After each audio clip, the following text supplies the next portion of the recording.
Hey everybody, it's Brian from Cruisin with the Colemans.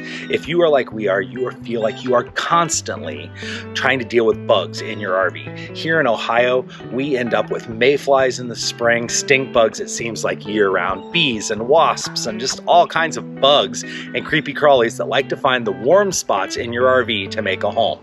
Now, one of those places is right here at the water heater. Now, this vent comes open in ours, and in ours it's silver, some of them are black. And then we've got vents here, and that's plenty of space for bees or wasps to get in to create a nest. It's definitely room for stink bugs to get in, and mud daubers love to get back into this little area. So what we're going to do today is cover this with some mesh screen to help keep all those creepy crawlies out and to keep my water heater clean.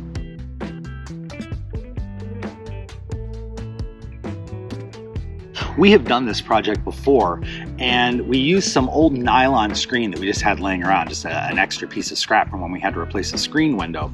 What we found out was that the nylon screen, where the heat was venting out of the hot water heater right across the top here, this area had gotten degraded. It basically, the continuous heat had kind of stripped the coating off of it and had started to melt the screen just a little bit. So I wanted to replace it with some aluminum screen. I went to the hardware store though, and a roll of aluminum screen was like $35, and I only need this much. So instead, I was looking around to see what else we could do, and I found these. This is one of those window vent screens that you can add that's just an expandable size, and it's got metal aluminum screen in it that's painted black. So I figured this would be perfect, and this was only like $6 at the hardware store. So it's gonna be more than I need still, but at least it was more affordable. So now all I need to do is take this thing apart and cut a piece of screen out to fit it on.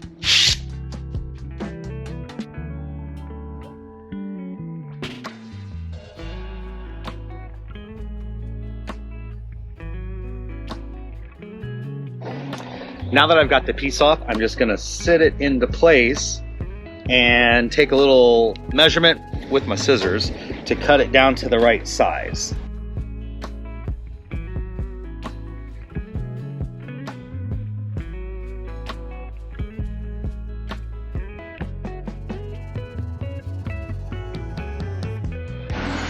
One last thing I did here was cut this corner edge down because of the way it's going to fit in this rounded corner up here. So I just snipped a little bit off.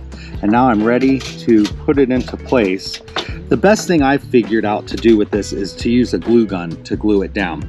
But you do want to make sure that you are using a high temperature glue, not the low temperature glue, because that will melt eventually from just the heat of the hot water heater. Now I'm just going to glue it down into place.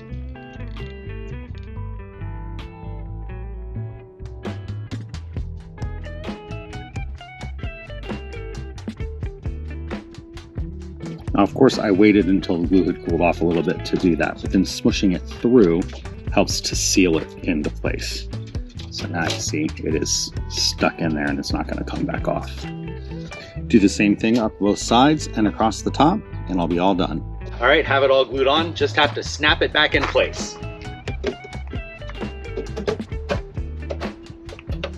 Thanks for watching today, and check out all of our helpful hints and RV modifications and hacks in the playlist that's linked right up here. We also have links in our description for the products that we endorse and that we sponsor. Thanks for watching, and we hope that you can keep the creepy crawlies out of your rig on your next adventure.